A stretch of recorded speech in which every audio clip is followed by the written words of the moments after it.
Un vieux bibelot, un tablier, une vieille soupière fêlée ou encore un tapis de bain, tout le monde a déjà reçu un cadeau qui ne lui a pas plu. Selon une étude du site de vente en ligne eBay, 26% des Belges avouent être insatisfaits de leur présent. Du déodorant. Somebody gave me a bottle of perfume.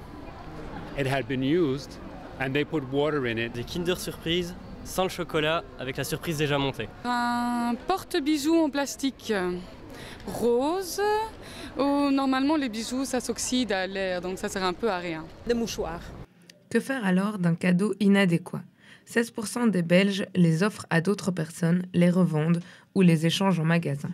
On accepte, mais il n'y a pas beaucoup de personnes qui viennent changer. Ça doit quand même être en bon état et grand maximum à un mois. Bien entendu, de la même façon qu'ils ne sont pas toujours sûrs de ce que les autres veulent, ni parfois de ce qu'eux-mêmes veulent. Ça arrive, on est très coulant à cet égard. Sometimes I accept, but mostly people ask me before. Okay, so then I will say yes or not. Yeah. Choisir un cadeau qui va faire plaisir est donc un vrai casse-tête. Mais alors, comment être sûr que son cadeau sera apprécié ? On donne des coups de fil, là par exemple, on a encore donné un coup de fil à notre maman. Où je demande une petite liste, où je fais le bon vieux principe des sous dans une enveloppe. De l'argent, c'est pas original, comme m'a une fois dit quelqu'un, c'est pas original, mais ça fait toujours plaisir. Hein. J'essaye de faire attention à ce qu'on me dit autour de moi. J'ai appris ça à ma femme, donc, et je note dans mon GSM.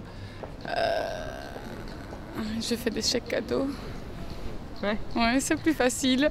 Seulement 18% des Belges ont l'intention d'offrir de l'argent à Noël. Pourtant, c'est le cadeau préféré d'un Belge sur 2.